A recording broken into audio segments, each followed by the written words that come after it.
combination of sea, glacier, mountain, forest, and then we are at the end of the world.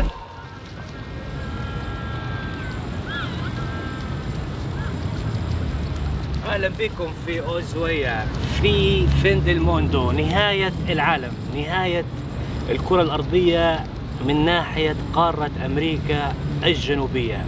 فين ديل موندو بالأسباني، نهاية العالم، وكيف بيقولوا هم بداية حياة جديدة، يعني هيك يسموا فيها. I moved in 1998 and I immediately love Ushuaia. It's a fantastic place. It's very peaceful. The nature is amazing. You will see on the videos. Welcome you on board Citizen Flight 1964 to Ushuaia Airport. The estimated flight time will be 1 hour and 39 minutes. 36 hours to welcome you on board Citizen Flight 1964 to Ushuaia Airport. The estimated flight time will be 1 hour and 39 minutes. 36,000 feet. Please fasten your seatbelt through your clothing cables and put the back of your seat in an upright position with the seat must be open for takeoff.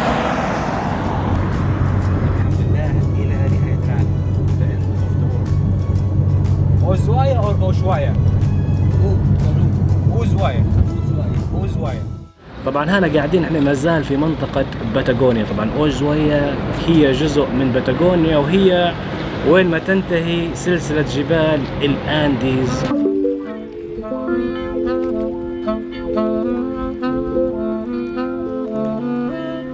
And we have mainly young people in Ushuaia that came from different cities, you know, from Buenos Aires, from the north, yes, the population are mainly young persons.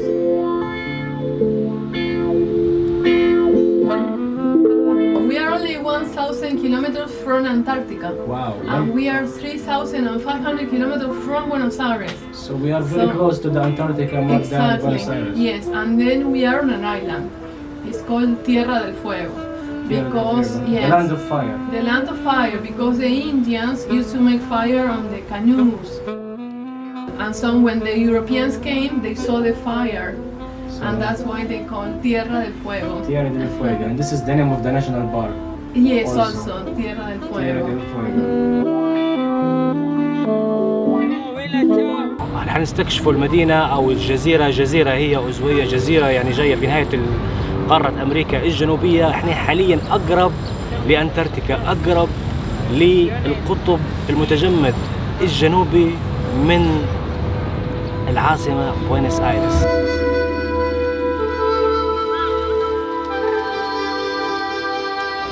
القطب من هنا يبعد 1000 كيلومتر، والرحلات يطلع من هنا للقطب المتجمد الجنوبي.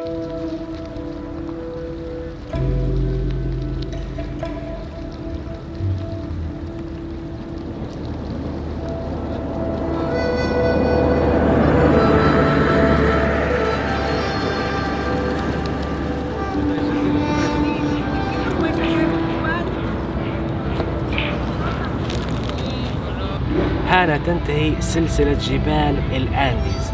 جبال الأنديز اللي هي أطول سلسلة جبال في العالم، وتنتهي في الأرجنتين. تنتهي هنا في جزيرة أوزويا، تنتهي في المكان هذا.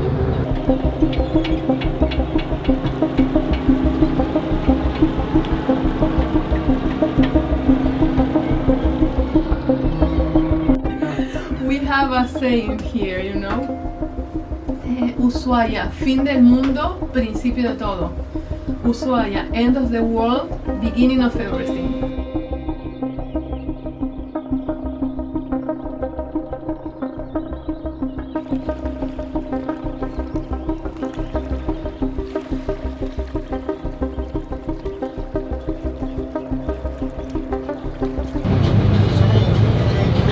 حاليا طالعين رحلة بالقطار التقليدي، القطار اللي زمان كانوا يستخدموا فيه. طبعا هي أوزويا هذه جزيرة، هي طبعا الجزيرة كانوا يستخدموا فيها من سنة 1884 كسجن. يعني طبعا باعتبار يعني جزيرة وصعب انك تهرب وجاية في نهاية العالم، وسكروه سنة 1947. حاليا السجن هذا ولا مزار سياحي. السجناء يعني كانوا يرفعوا فيهم يقطعوا في الشجر في تيرا ديل فيوغو اللي هو المنتزه اللي في نهاية العالم. The army bring the prison here, and Ushuaia was born in 1884 because the army come here and put the prison. It's an island, so it's impossible to escape. Yes. So the island was located for that here, no? And after that, the governor bring the industry, free taxes for the industry. So it's growing now.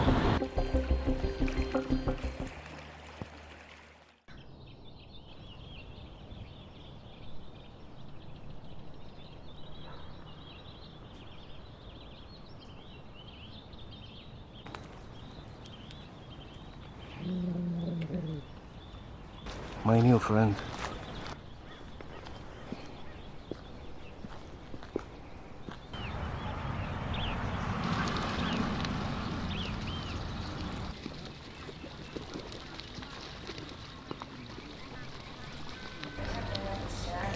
Is it an A?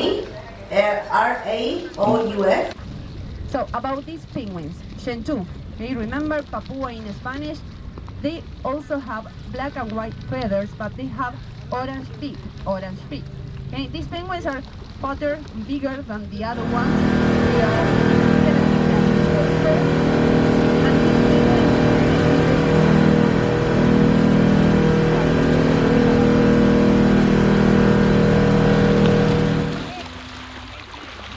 جزيرة البنجوين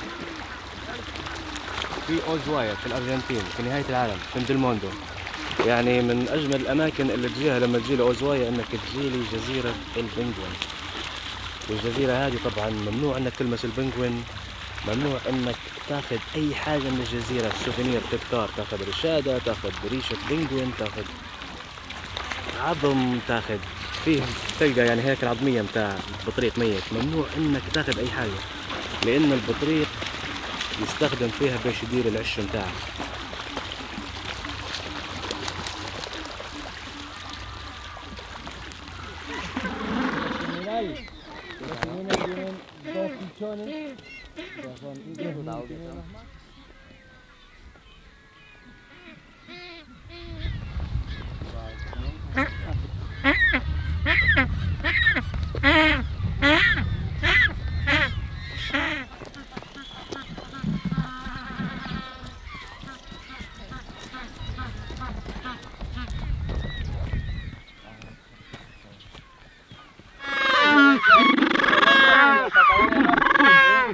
Ellos, por lo general, cuando migran, van a llegar hasta el sur de Brasil. البطريق طبعا العالم كله فيه 18 نوع من البنجوين من البطريق، والجزيرة هذه يعيش فيها نوعين، نوع اسمه شانتوا بنجوين والنوع الثاني اسمه ماجلان بنجوين. ماجلان بنجوين هذا يعيش هنا 6 شهور و6 شهور ثانيات يمشي للأنتاركتيكا للقطب الجنوبي.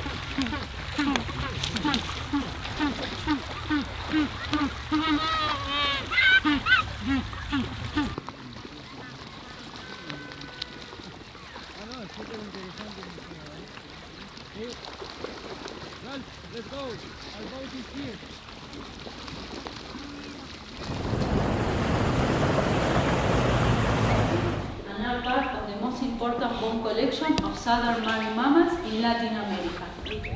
حقيقية طبعا، هذا كله حقيقي. 1 2 ونص هذه الجمجمة، بعدين 1 2 3 4 5 6 7 8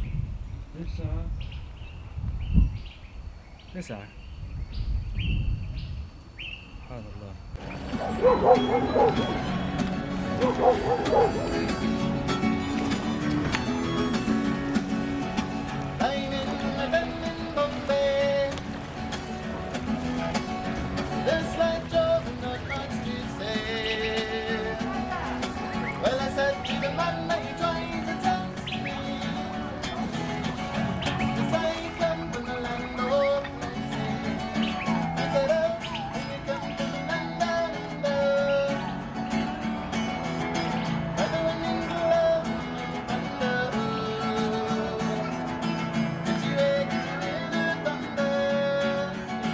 Well, you will love king crab. You have to try. King crab is a typical dish. Okay. Yes. And the fish is excellent. Also sea bass. And then lamb. Lamb and the meat is also Asado, asado, right? asado.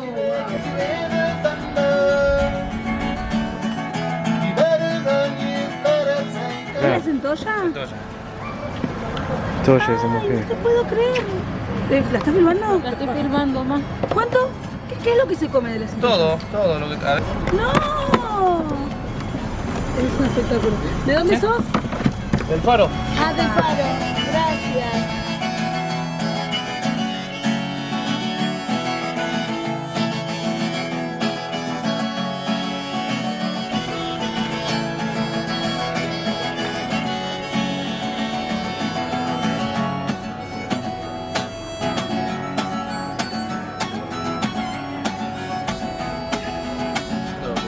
Eso así que no sé.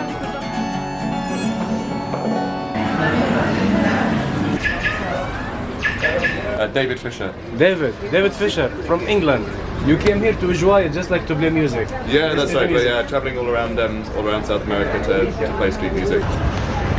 ديفيد يسافر حول العالم، قاعد يسافر حاليا في ساوث أمريكا ويعزف في موسيقى في الشارع.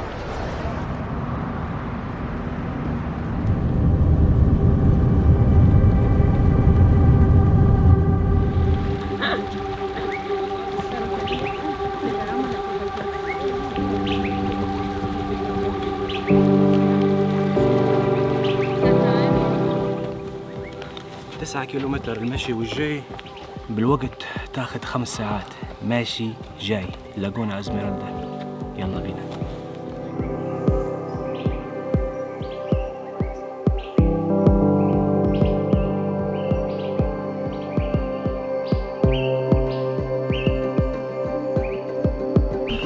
فلاجونا أزميرالدا من أجمل البحيرات، أو بحيرة الزمرد. توا توجه لها.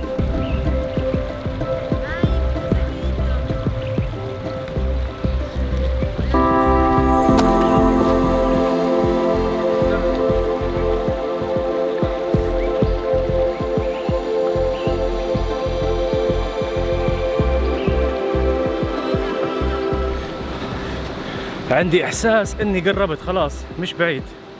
very close. هل لاجونا أزميرالدا بحيرة الزمرد فعلا بحيرة زمرد ولا الموضوع مبالغ فيه؟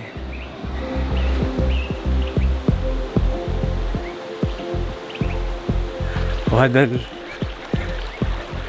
الأنهر الصغيرة هذه اللي طالعة منها، واللون متاع المية ما شاء الله شيء رهيب، ملكي نازل من الآيس، الجليسير، الجليد يدوب من فوق وينزل يغدي في البحيرة.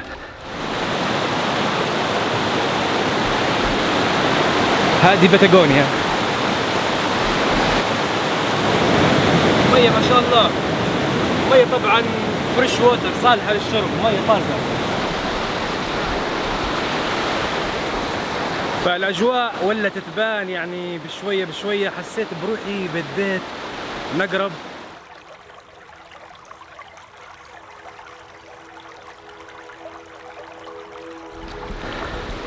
خلاص هدينا الخطوات الأخيرة.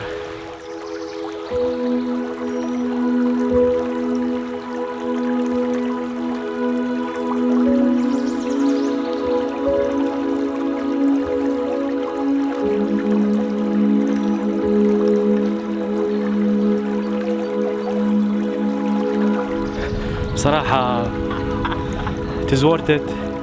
موضوع يستاهل التعب، يستاهل المشوار هذا كله. منظر جميل، منظر خرافي.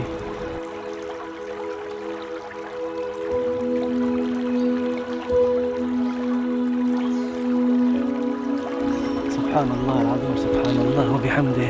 كيف هيك جاية البحيرة، هيك جاية بين الجبال، وباش توصلها يعني تبذل مجهود، والمجهود هذا في الأخير يعني it is rewarded، يعني متعوب عليه. الموضوع يستاهل بصراحة. منظر جميل، منظر حلو، لاجونا إزميرالدا من أجمل الأماكن الطبيعية في باتاغونيا، بالتحديد في أوزوايا في نهاية العالم.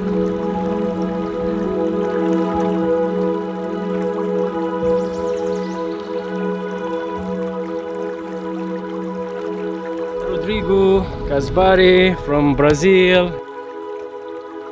YouTuber from Brazil, you know? Yeah, Traveling the whole Argentina exactly. in your car. Living out of a combi. For how long you been for? 1 year. 1 year in Argentina, the whole Argentina. Just in Argentina. And how's the experience so far? Fantastic.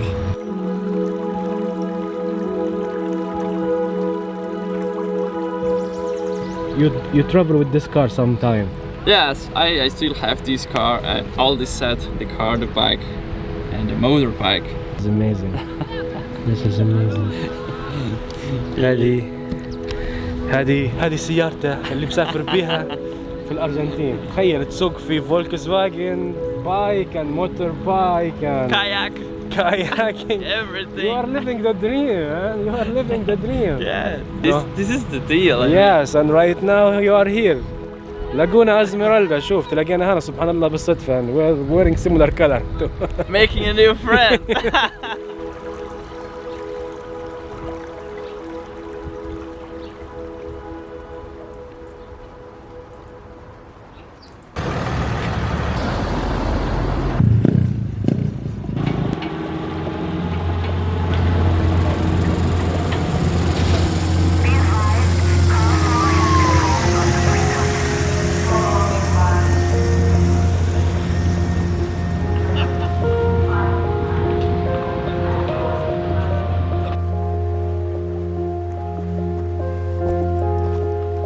وصلنا لآخر نقطة في نهاية العالم.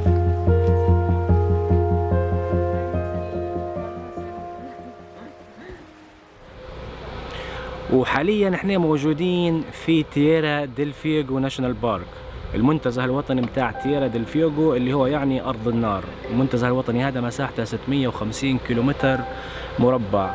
طبعا تييرا ديل فيوغو الاسم هذا أطلق عليه المستكشف البرتغالي ماجلان لما وصلهانا في سنة 1520، سماه تييرا ديل فيوغو أرض النار، لأنه شاف من بعيد، يقال يعني هيك الرواية أنه شاف نار في الكامب متاع الهنود الأصليين.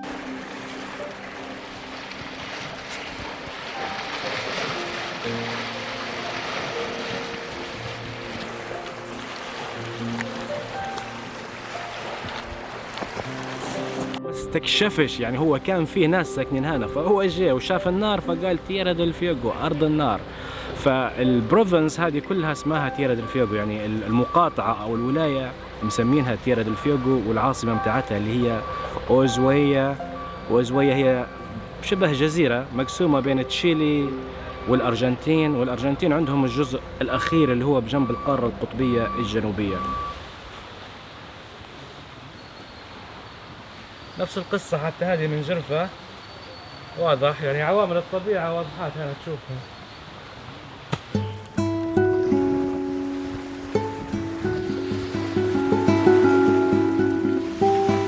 وصلنا لآخر مكتب بريد في القارة الأمريكية الجنوبية من ناحية الأرجنتين، آخر نقطة في يعني مأهولة بالسكان. يعني وصلنا لآخر مكان في العالم فيه بيبر وورك.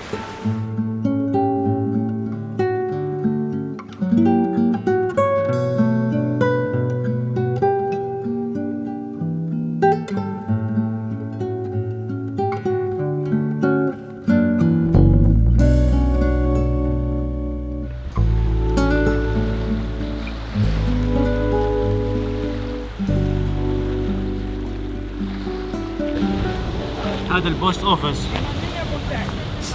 المكتب بتاع البريد في نهاية العالم. تقدر تخش تختم جوازك من هنا، يعني جواز السفر متاعك. طبعا يعني ختمة فخرية، هي مش ختمة يعني بتاعت جديات، يعني بتاعت ذكرى، يعني حاجة للذكرى. خلينا نخشوا نديروا ختمة. ومعها 10 دينار بتاعت عمر المختار.